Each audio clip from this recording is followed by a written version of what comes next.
한 해를 이제 시작을 하게 됐어요. 또다시. 근데 여러분 혹시 올 한 해 시작하면서 너무 신난다, 소망이 넘쳐요, 뭐 이런 사람들이 있습니까? 있어요. 우리 교회에 있어요. 이런 분들이 있는데 이제 대부분의 분들은 아마 한 해를 시작하면서 느끼는 것이 피로감일 것 같아요. 왜냐하면 이게 한 해를 이제 살아내는 게 벅차거든요. 힘들거든요. 작년 한 해 우리가 치열하게 살아왔다고요. 한 해만 버티자 이런 걸로.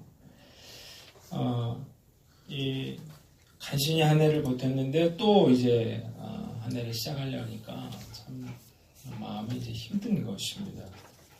한 해 동안 또 우리는 이제 생존을 위해서 또 경쟁을 해야 되고, 또 아이들을 양육하기 위해서 또 애를 써야 되고, 또 하나님께서 나에게 맡겨주신 그런 소명을 감당하기 위해서 또 달려가야 되는데, 문제는 그럴 만한 내가 힘이 없다는 것입니다.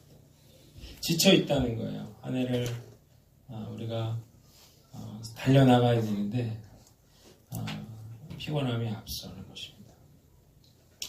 포털에 이런 기사가 걸렸어요. 어떤 기사가 걸렸냐면 성공 관심 없어, 나는 아무나가 되란다. 그런 기사가 메인에 걸렸더라고요. 2018년도의 트렌드로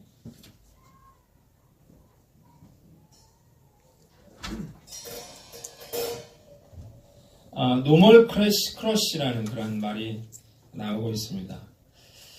노멀 크러쉬가 무슨 말이냐면, 노멀이라는 말은 보통이라는 말이고, 크러쉬라는 말은 반하다, 그런 의미예요. 그러니까 한마디로 보통의 것에 반하다. 그러니까 화려한 성공 이런 거 관심 없고 보통의 삶을 추구하겠다, 이런 추세를 말하고 있는 것입니다. 지난해 8월에 한 방송에, 한 끼 죽쇼라고 하는 방송에 이효리 씨가 출연을 했어요. 강호동 씨가 길을 가다가 초등학생 아이 하나에게 어른이 되면 어떤 사람이 될 거냐, 그렇게 물었어요. 그랬더니 옆에 있던 이경구 씨가 훌륭한 사람이 돼야지, 그렇게 얘기를 했더니 이효리 씨가 타박하듯이 이렇게 말을 했습니다. 뭘 훌륭한 사람이 돼? 그냥 아무나 돼. 이렇게 말했어요. 무심코 이제 농담조로 던졌어요. 그래서 사람들이 웃었는데, 이 말을 들은 20, 30대 그런 젊은 사람들이 열광하기 시작했다는 것입니다. 이 말을 듣고 눈물나게 기뻤다. 또 참 해방감을 느꼈다. 역대급 카타르시스라고 하는 그런 반응이 나왔습니다. 아무나 되라고 하는 말. 농담조로 말을 했는데 사람들에게 엄청난 그런 반향을 불러일으켰다는 것입니다. 아무나가 돼서 평범하게 사는 것도 훌륭하다라고 하는 그런 노멀 크러쉬에 이제 젊은 사람들이 열광한 것인데요. 제가 이걸 보면서 좀 마음에 우려가 생겼어요. 걱정이 됐습니다. 물론 이런 이야기를 한 것에 대해서 충분히 공감이 가고 이해가 가요. 성공의 사다리가 무너져서 아무리 열심히 해도 성공할 수 없는 그런 시대를 살고 있습니다. 그러니까 평범함 속에서 어떤 행복을 찾아야 한다, 이런 논리인데요. 이해가 되지만 평범한 삶이 훌륭한 삶이다라고 하는 말에는 동의하기가 어렵습니다. 그 이유가 있어요. 그거는 노멀 크러쉬가 그렇게 노멀하지 않다는 것입니다. 강호동 씨, 이효리 씨, 이경규 씨, 이런 사람들은 대한민국에서 가장 성공한 사람들 중에 하나죠. 성공, 명예, 부 이걸 다 누리고 있는 대한민국 0.001%에 해당되는 그런 사람이에요. 자, 이 사람들이 그 소녀에게 아무나 되라고 얘기한 거는 충분히 이해가 되죠. 내가 심한 그런 경쟁을 뚫고 이 자리에 올랐는데 와보니까 아무것도 없더라. 넌 그냥 행복을 찾아서 대충 살아라, 이렇게 이야기를 한 건데요. 우리가 알아야 될 건 뭐냐면 이 사람들은 결코 노멀한 사람이 아니라는 것입니다. 제가 우려하는 건 뭐냐면 정말 노멀한 사람들, 평범한 사람들이 이런 말에 열광하는 것입니다. 자, 냉정하게 볼 때요, 우리가 그렇게 노멀하게 살 수 있는 사람, 유유자적하게 이 보통 사람으로서 그렇게 행복을 찾고 여유를 찾으면서 살 수 있는 사람이 얼마나 될 수 있을까? 이 기사에 보면 이런 얘기가 나와요. 서울대 외교관을 꿈꾸던 서울대 출신 20대가 외교관을 포기하고 박봉의 출판사로 들어갔다. 그런 이야기. 방송작가로 연 3억 원을 벌던 사람이 대관령에서 양떼를 치면서 행복을 찾았다. 이런 이야기인데요. 글쎄 서울대학교 나온 사람, 연 3억씩을 버는 사람들이 과연 노멀한가? 저는 이런 의문을 갖게 되는 것입니다. 대부분의 보통 사람들은 생존을 위해서 삽니다. 직장에서 쫓겨날까봐, 직장을 잃을까봐 전전긍긍하고 또 새벽부터 밤까지 하루 종일 일하고 지하철로 출퇴근을 하고요. 아이들 학원비 벌려고 또 월세 주택담보대출 이자 갚느라고 정말 비정규직을 마다하지 않고 일하고 있습니다. 우리 아이들 또 임신이라든지 육아, 출산 이런 것들로 참 시달리고 있는데 과연 이런 사람들이 다 그런 걸 그만두고 그런 여유를 누릴 수 있을까 하는 것입니다. 우리가 보통 사람들은 부와 성공, 명예를 쫓아서 사는 게 아니고 생존을 위해서 지금 달려가고 있는 거거든요. 이 치열한 삶의 현장에서 몸부림치고 있는 그런 사람들에게 이런 노멀 크러쉬라는 말은 어쩌면 한가한 이야기가 될 수도 있겠다 하는 생각이 듭니다. 이효리 씨는 10대, 20대 누구보다 치열한 그런 삶을 살았습니다. 부와 성공을 거머쥐었습니다. 죽을 때까지 일하지 않고도 얼마든지 살 수 있어요. 맘만 먹으면 얼마든지 돈을 많이 벌 수 있는 그런 사람이에요. 자녀도 없어요. 그렇기 때문에 이렇게 여유롭고 한가한 그런 삶을 추구할 수 있는 게 아닐까 그런 생각이 들어요. 또 하나 제가 동의하지 않는 얘기는 뭐냐면요. 이게 삶의 가치라고 하는 것은 노멀에 두면 안 된다는 것입니다. 이 소녀에게 그냥 아무나 되라는 말, 이건 사실 어른들이 해줄 말은 아니겠죠. 훌륭한 사람이라고 하는 건요, 단순히 부와 성공과 명예를 얻은 사람을 말하는 건 아닙니다. 어떤 위대한 가치를 가지고 그것을 쫓으면서 사는 사람을 훌륭한 사람이라고 말하는 거거든요. 그러니까 우리 주변에 이런 사람들이 점점 많아져야 되는 거예요. 훌륭한 사람 되겠다고 결단하는 사람이 점점 많아져야 되는 것입니다.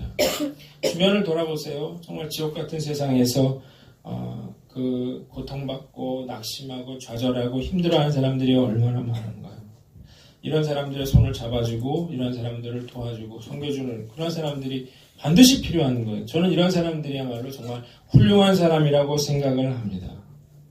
그런데 이런 것 다 외면하고 내 만족, 내 행복을 위해서 살아가는 그런 아무나가 되라고 하는 것은 잘못된 것이라는 생각이 드는 것입니다. 지난해 연예 대상을 휩쓴 프로들이 뭔지 아세요?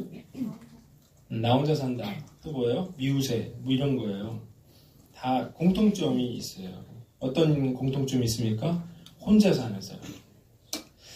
예전에는 나이 들어서 40대, 50대 혼자 살면 걱정의 대상이었는데 지금 이 사람들이 지금 핫한 사람들이 됐어요. 사람들이 오히려 부러워하는 그런 사람들이 됐습니다. 왜 그래요? 혼자서 살잖아요. 자고 싶을 때 자고, 먹고 싶을 때 먹고, 사고 싶은 거 사고, 가고 싶은 데 가고, 자유롭게 살아가고 있습니다. 우리도요, 결혼을 안 했더라면, 자식을 낳지 않았더라면, 이렇게 치열한 삶의 현장에서 이렇게 지치면서 살지 않을 수 있었을 텐데, 그러니까 대리만족인 거죠. 그것들을 우리가 그 사람들을 보게 되는 것입니다. 문제는 점점 많은 사람들이 편하고 즐거운 것들을 추구해 가고 있다는 것입니다. 사랑에 대한 책임이 따르잖아요. 가정을 만들고 자녀를 낳고 거기에는 헌신이 따르는데 거기에는 관심이 없고 그런 가벼운 성관계에만 열을 올리고 있습니다. 힘들고 거친 일은 저마다 하지 않으려고 그래요. 자, 한번 생각을 해보세요. 이 나라가 과연 어떻게 될 것인가.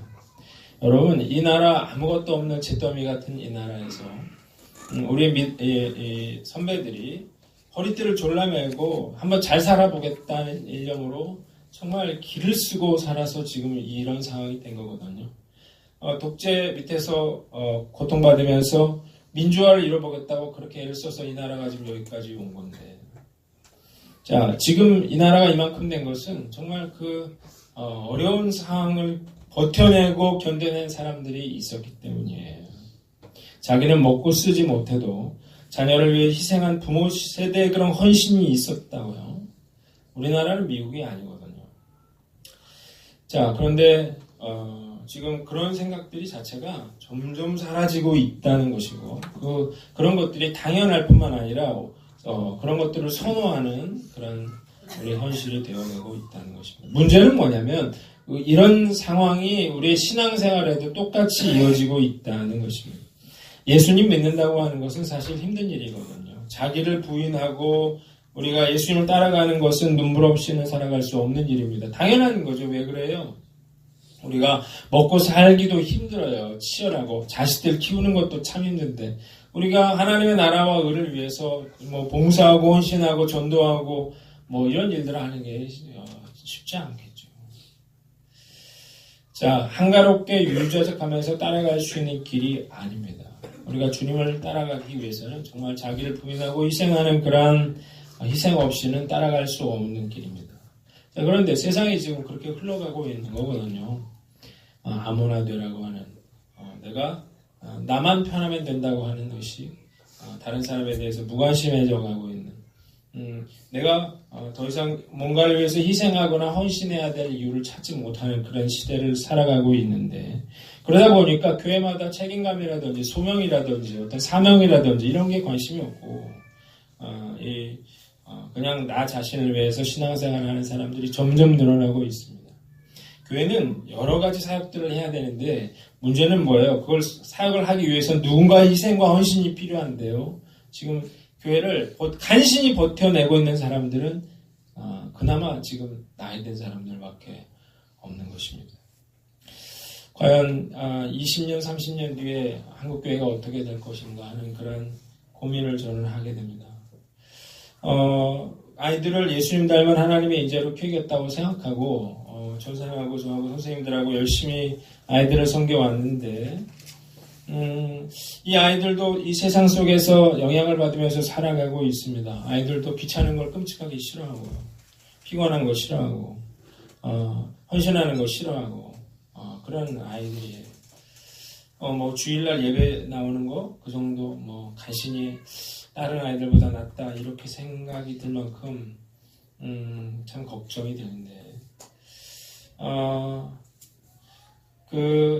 이 와중에 이 땅의 젊은이들이 아무나로 살겠다, 보통 사람으로 살겠다고 목표를 세운다고 하는 것은 참 안타까운 일이에요. 똑똑한 아이들이 정말 열심히 살아도 이 나라가 될까 말까인데 똑똑한 아이들은 다 공무원을 하고 또 난 여유로운 삶을 살겠다고 다 그렇게 결심해버리면 이 나라의 미래가 어떻게 될지, 한국교회의 미래가 어떻게 될지 참 걱정이 되는 것입니다. 저는 크리스찬들은 절대 이렇게 살아서는 안 된다고 저는 생각하는 거예요. 크리스찬들은 노멀 크러쉬가 되면 안 되고요.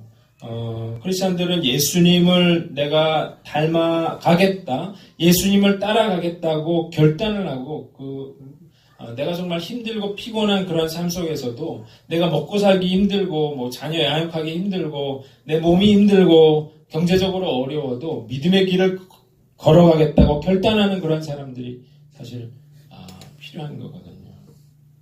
이게 안 되면 한국교회가 무너져 내릴 것입니다. 한국교회 무너지면 이 나라가 어떻게 될 것 같아요? 우리가 베트남, 필리핀 그런 나라보다 더 못한 나라가 우리가 얼마든지 될 수 있다는 사실을 우리가 분명히 알아야 한다는 것입니다. 자, 문제는 알겠어요. 그러면 내가 어쨌든 내 삶 속에서 먹고 사는 문제도 또 내가 자녀를 양육하고 또 교회를 섬기는 그러한 일들도 감당을 해야 되는데 힘이 없다는 것이죠. 자, 그래서 어떻게 하면 이제 내려놓을까를 생각을 하게 되는데요. 여러분, 내려놓는다고 해서 문제가 해결되는 건 아니지만 우리가 지금 어떻게 우리가 살아가는 올해도 힘들지만 내년도 쉽지 않을 거예요. 우리 삶의 위치가 그렇기 때문에 그렇거든요. 우리 방법은 뭐냐면 피할 수 없다면 어떻게 해야 돼요? 힘을 공급받아야죠. 그것들을 우리가 감당하고 나갈 수 있어야 되겠죠. 그러기 위해서 제가 올 한해 한 해를 시작하는 첫 예배 때 우리가 이런 능력을 공급받아야 되겠구나라는 생각을 하면서 제가 오늘 말씀을 준비했어요. 방법은 배터리가 이제 방전되면 아무것도 할 수 없잖아요. 배터리를 쓸 수 있는 방법은 충전해서 쓰는 건데 우리가 이런 치열한 그러한 삶을 살아가기 위해서는 반드시 우리가 해야 될 일은 성령으로 충만해지겠다는 결단을 하는 것입니다. 한번 따라해 봅시다. 성령의 능력을 받아라. 자, 이게 제가 그 신년 예배의 어떤 주제예요. 우리가 피곤한 인생, 힘든 인생이지만 그럼에도 불구하고 우리가 이 길을 달려나갈 수 있는 것은 하나님께서 성령의 능력을 우리에게 부어주시겠다고 약속을 하셨기 때문이에요. 자, 예수님을 보면요. 하나님이 나사렛 예수에게 성령과 능력을 기름 붓듯 하셨으며 그랬어요. 예수님이 그가 두루다니시며 선한 일을 행하시고 마귀에게 들린 모든 사람을 고치셨으니 이는 하나님이 함께 하셨다. 예수님이 행하신 그런 놀라운 일들은 예수님의 능력으로 한 것이 아니라 하나님이 부어주신 성령의 능력 때문이었다는 사실을 믿으시길 바랍니다. 예수님뿐만 아니라 제자들도 마찬가지예요. 자, 사도행전 1장 4절로 5절에 보면 예수님께서 승천하실 때 제자들에게 뭐라고 했어요? 내가 너에게 성령을 보내주겠다고 이야기를 했습니다. 오직 성령이 너에게 임하시면 너희가 권능을 받고 예루살렘과 온 유대와 사마리아와 땅끝까지 이르러 내 증인이 되리라고 했습니다. 나는 이 이야기를 들을 때마다 정말로 신기한 거예요. 팔레스타인의 그 좁은 동네에서 그 몇 명 사람 모아놓고 너희가 온 세상에 땅끝까지 이르러 증인이 되리라고 한 그 말씀이 성취되었다고 하는 것은 있을 수 없는 일이죠. 자, 이것이 가능했던 이유가 뭡니까? 성령의 능력을 그들이 힘입었기 때문입니다. 자, 이 제자들이요, 이제 모였어요. 그래서 그 하나님이 약속하신 그 성령의 능력을 오로지 기도에 힘쓰면서 기다렸더니 성령의 역사가 임했습니다. 그러자 불과 같은 그러한 성령이 각 사람의 머리 위에 임하게 되고, 그리고 바람 같은 소리가 났어요. 그러자 그들에게 성령의 역사가 임하게 되자 그들이 이제 각 사람의 그런 방언으로 말을 하기 시작했습니다.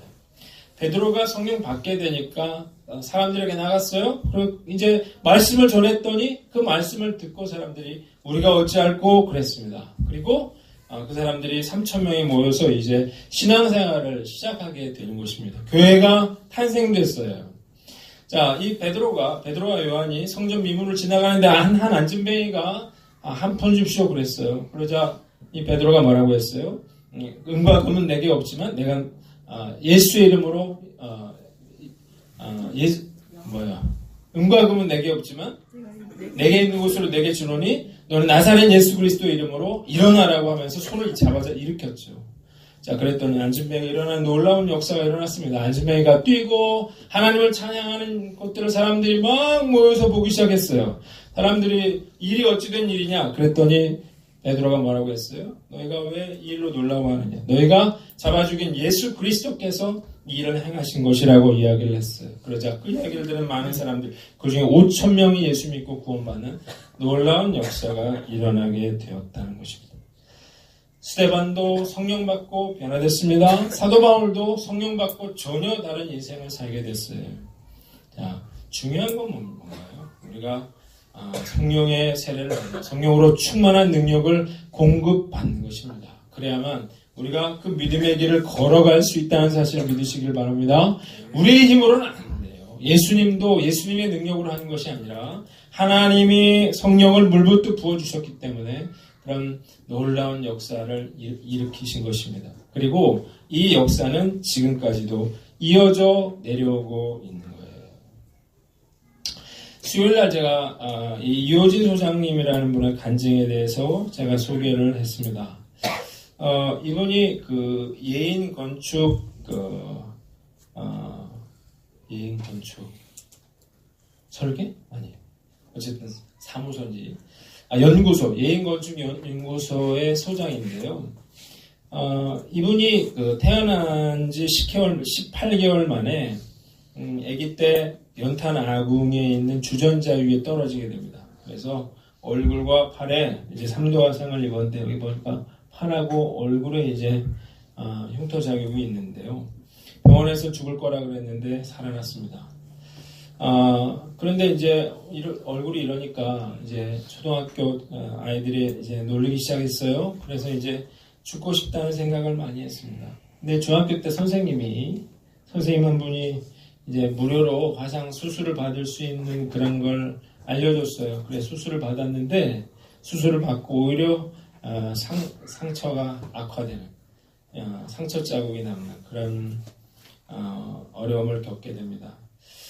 자, 이러면서 이제 의사를 원망하고 삶을 원망했습니다. 그러면서 대학생이 되면 나아지겠거니 생각을 했는데 대학을 들어갔더니 여전히 초라하고 희망 없는 그런 인생을 그가 살게 됩니다.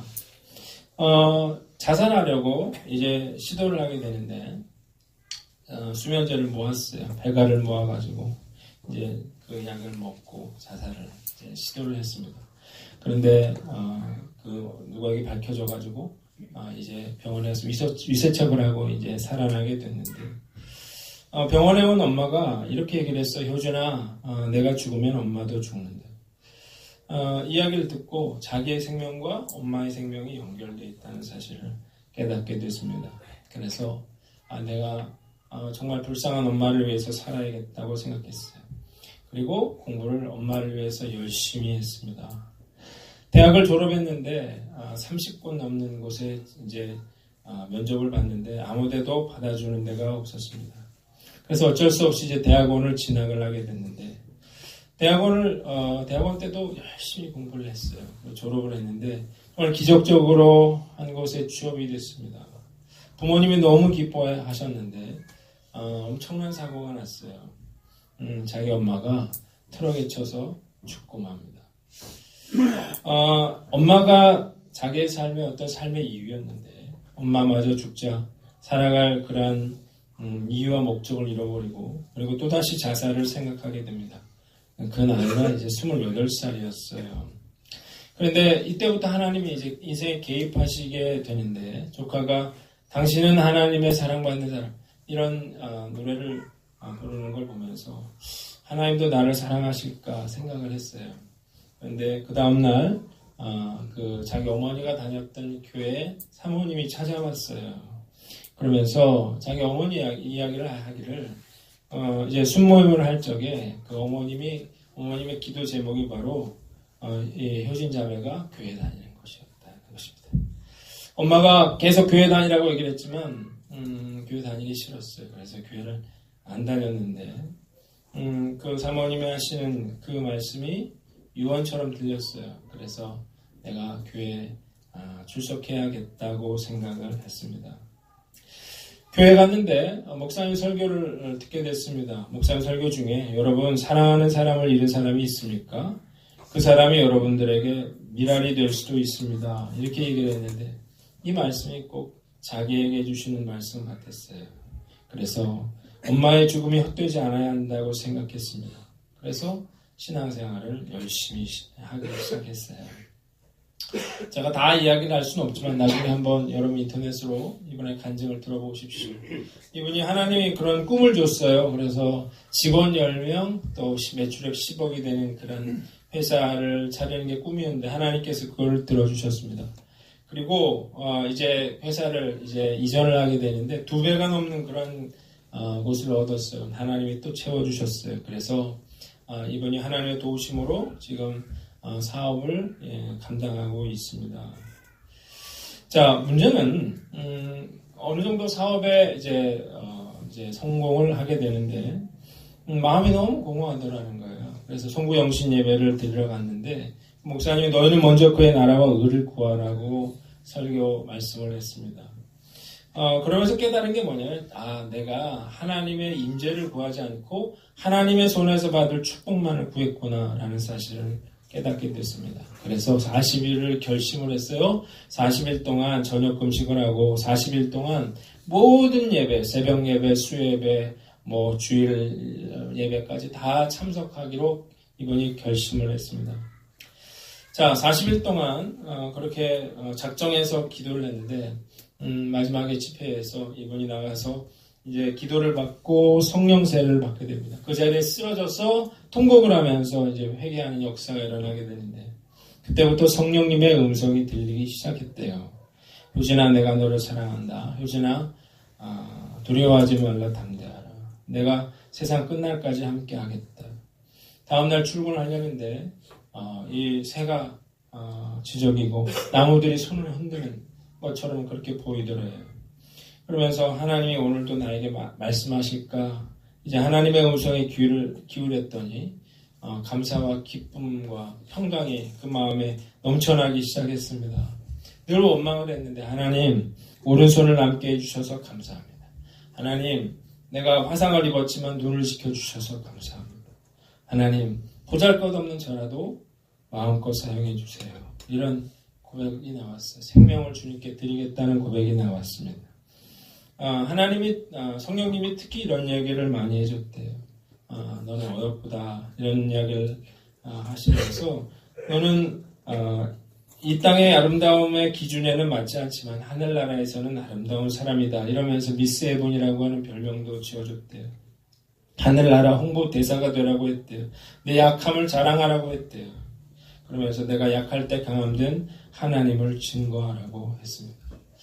근데 그건 성령님이 주신 그런 우선이고 자기가 뭘 해야 될지 모르고 있었어요. 그런데 이제 셀 모임에 갔는데 거기서 이제 이 나눔을 한 거예요. 하나님이 홍보대사가 되라고 했다. 근데 그 자리에 기독교 방송국 방송 작가가 2명이 있었는데 우리 방송에 한번 나가보자 이렇게 된 거예요. 방송에 나갔는데 그걸 본 규장출판사 사장님이 연락을 해서 책을 쓰자 이렇게 된 것입니다. 그래서 이분이 사람들 앞에서 이제 간증을 하기 시작했습니다. 어느 날 운전을 하다가 너무 하나님 은혜를 주셔가지고 차를 세우고 열심히 기도를 했대요. 그런데 환상이 보였습니다. 어떤 큰 배 앞에서 한 형제가 환하게 웃으면서 그녀를 쳐다보더라는 거예요. 결혼에 대한 마음이 없지는 않았지만 그 화상으로 일그러진 그런 어떤 외모에 대한 자신감이 없어서 전혀 생각도 하지 않고 있었는데 하나님께서 환상으로 보여주신 것이었습니다. 그 환상을 보자마자 깨달았어요. 이 사람이 나의 배우자구나. 그러면서 그날부터 그 배우자를 위해서 기도하기 시작했습니다. 자, 그런데 TV에 출연을 했는데 한 방송국의 요청에 의해서 배우자에게 영상 편지를 한번 띄워보내라고 했어요. 그래서 그걸 했는데 그때부터 여기저기서 연락이 오기 시작을 했습니다. 어느 날 한 메일 하나가 왔는데요. 그 메일을 열어봤더니 한 신학생이 이런 메일을 보낸 거예요. 내가 효진 씨의 책을 읽었는데 읽고 나서 너무 마음이 뜨거워서 가만히 있을 수가 없어서 메일을 보냈다는 거예요. 근데 자기가 그 메일을 읽는데 자기도 너무 마음이 뜨거워졌대요. 그래서 어떻게 할까요? 그랬더니 성령님이 만나보라 그래서 그분을 만나게 됩니다. 만나고 뭔가 결혼을 하게 되고 그리고 2 아이를 낳게 됩니다. 이분이 바로 미스터 에본이에요. 그리고 이 간증에 보면 이 아이들이 놀라울 만큼 성경을 암송하고 하는 걸 보게 되는데 자살을 시도했던 한 자매가 하나님을 만나고 성령을 받고 어떻게 인생이 바뀌어질 수 있는 어떻게 세상의 희망의 존재가 되어서 복음과 사랑을 실천할 수 있는가를 우리가 한번 생각해 보게 되는 그러한 이야기입니다. 우리가 살아가면서 가끔 너무 힘들다는 생각이 들 때가 있어요. 그리고 나는 참 부족하구나 라는 생각이 들 때가 있어요. 그 이유는 내 힘으로 내 인생을 살아갈 내가 자신이 없기 때문에 그렇거든요. 여러분 한번 보세요. 이분이 이런 인생을 살아가는 게 이분의 능력으로 살아가는 것인가요? 성령의 능력으로 살아가는 것인가요? 우리가 뭐 말할 필요도 없겠죠. 우리의 능력으로는 피곤한 인생을 살아갈 자신이 없어요. 능력이 없어요. 힘이 없어요. 그렇기 때문에 우리는 성령의 능력을 힘입어야만 하는 것입니다. 신년 예배의 핵심 주제는 그래서 어떻게 그러면 내가 성령으로 충만할 것인가 하는 것입니다. 그래서 저는 몇 가지를 생각해 봤는데요. 첫 번째, 성령을 사모하자는 것입니다. 한번 따라합시다. 성령을 사모하라. 여러분, 한 해를 여러분들이 시작하면서 성령 충만함을 받겠다. 이렇게 여러분 각오를 하시기를 바랍니다. 결단을 하시기를 바랍니다. 이 효진자매가 40일을 금식하면서 모든 예배를 다 드리면서 그런 결단을 했대잖아요. 그래서 성령의 그런 능력을 경험하게 된 것입니다. 자, 많은 사람들이 성령 충만을 받기를 원하지만 그러나 아무것도 하지 않아요. 그렇기 때문에 성령 충만함을 받을 수가 없는 거예요. 그래서 어떻게 해요? 삶이 힘든 거예요. 문제가 생길 때 당황하고 낙심하는 것입니다. 성령으로 충만하면 성령의 능력이 내 안에 임하기 때문에 내가 어떤 그런 문제도 해결해낼 줄 믿습니다. 내가 해결하는 게 아니라 성령님께서 해결하시기 때문이에요. 우리 마음 가운데 사모하는 마음을 가지세요. 세상의 것, 계속 세상의 걸 쫓고 그걸 생각하고 그걸 사모하지 말고 우리가 내가 어떻게 성령으로 충만할 것인가를 여러분들이 생각하세요. 성령은 배부른 돼지와 같은 자에게 임하시지 않습니다. 성령은 정말 목마른 사슴이 시냇물을 찾아 헤매이는 것처럼 그렇게 하나님의 성령의 능력을 사모하는 자에게 임하심을 믿으시길 바랍니다. 우리가 이 성령의 충만한 능력을 사모하기로 결단하는 저와 여러분들 되시기를 주님의 이름으로 축원합니다. 두 번째는 성령님께 순종하기로 결단하라는 것입니다. 한번 따라합시다. 성령님께 순종하기로 결단하라. 우리 안에 성령님 계십니다. 내가 죄를 지으면요, 내 마음속에 뭐가 생겨요? 죄책감이 생겨요. 두려움이 생겨요. 이걸 내가 무시하면 그러면 여러분들은 고통을 받게 됩니다. 왜 제가 성령 충만 그 얘기를 하냐면요, 내가 하고 싶은 대로 하면 성령님의 말씀을 무시하면 내 멋대로 하면 좋을 것 같죠. 내 멋대로 살면 죄를 짓게 되어 있습니다. 죄를 지으면 고통을 당하게 됩니다. 죄를 지으면 부끄러움을 당하게 되는 거예요. 그래서 제 멋대로 살면 안 된다고 그렇게 이야기하는 거예요. 우리가 제일 먼저 해야 될 건 뭐냐면 성령님, 오늘 하루 주님이 뭐라고 말씀하셔도 내가 순종하겠습니다. 결단하시기를 바랍니다. 여러분, 결단 이렇게 100% 순종하기 어렵겠지만 중요한 건 뭐냐면 내가 100% 순종하겠다고 마음 먹는 거예요. 마음가짐이 중요한 거예요. 성령님이 우리에게 절대 무리한 요구하지 않습니다. 뭐 내가 아브라함도 아니고 내 아들을 바쳐라 그런 거 아무한테나 그 요구하는 게 아니에요. 순종 못할 때 있겠죠. 그런데 내 마음 자체가 나는 처음부터 나는 여기까지밖에 안 됩니다 라고 생각하면 그 사람은 절대로 온전한 순종을 할 수가 없는 거예요. 근데 내가 하나를 순종하지 못하잖아요. 그럼 점점 그게 확대되면서 결국 불순종한 사람이 되는 거예요. 중요한 건 성령 충만함을 받기 위해서는 나는 처음부터 순종하겠노라고 내가 하나님 앞에 결단하는 것입니다. 육신의 뜻대로 자기가 하고 싶은 대로 사는 게 그게 좋은 게 아니에요. 결국 그게 자기에게 고통을 가져다주고 그게 자기를 괴롭게 하고 힘들게 하는 것입니다. 자꾸 불순종하면 점점 하나님으로부터 멀어지게 됩니다. 그리고 그 힘들고 어려운 그런 삶 속에서 내가 정말 짓눌려서 아무것도 할 수 없다는 말이 저절로 나오게 돼요. 차라리 죽었으면 좋겠다는 말이 나오게 되는 것입니다. 뭘 선택하겠습니까? 여러분, 방법은 어렵지 않아요. 주님, 내가 올 한 해 시작하면서 내가 다시 한번 내가 성령께 순종하겠습니다. 결단하는 저와 여러분들 되시기를 주님의 이름으로 축원합니다. 마지막으로 우리가 말씀과 기도와 예배에 집중하라는 것입니다. 따라합시다. 말씀과 기도와 예배에 집중하라. 자, 성령은 불이에요. 그러니까 불이 꺼지지 않기 위해서 나무를 넣어야 되는데 그 나무와 같은 역할을 하는 게 뭐예요? 그게 말씀이고 그게 기도고 그게 예배입니다. 아무리 성령 충만한 사람도 말씀, 기도, 예배에서 멀어지면 결국 그 불이 꺼지게 돼 있어요. 불이 꺼지면 성령의 능력이 나타나지 않게 되고 그리고 그 육신의 사람이 되는 건 그냥 순간적인 일이죠. 어제의 은혜는 어제의 은혜일 뿐이에요. 오늘 우리는 어떻게 해요? 오늘 다시 성령 충만한 은혜를 받아야만 살 수 있는 것입니다. 오늘 여러분들은 이 예배에 왔습니다. 오늘 이 예배를 통해서 성령의 능력이 여러분들 가운데 임하실 줄 믿습니다. 예배 한 번이 얼마나 중요한지 몰라요. 오늘들은 이 하나님의 말씀이 여러분들의 영혼에 불을 지르는 것입니다. 그래서 성령으로 충만해지는 거예요.